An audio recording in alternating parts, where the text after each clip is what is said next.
This is the Lone Crater YouTube. We hope this video helps. Gather the right tools and prep the car before beginning to replace the sun visor on a 2017 Nissan Altima. You will need a Phillips screwdriver, 10 mm socket, and a plastic trim tool. If your visor has a vanity light, bring a small flathead to disconnect wiring.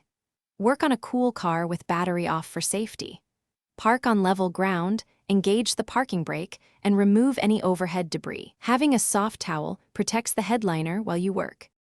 Begin removal by placing the visor down and exposing the mounting bracket. Open visor and remove the 2 visible screws holding the mounting bracket. Carefully pry off the plastic trim cover before unscrewing.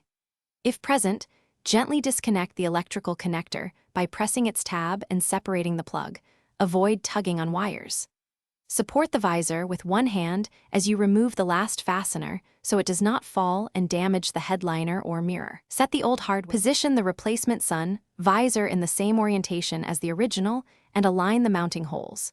Attach the new visor and hand thread both screws before tightening with a 10 mm socket. Reconnect wiring and ensure the vanity light turns on when visor is down if applicable. Reinstall the plastic trim cover by snapping it into place, then torque screws snug. Do not over-tighten to avoid stripping the plastic or deforming the headliner. Finally, cycle the visor through all positions to confirm secure fit and proper function. Thanks for watching. Consider subscribing if we helped you.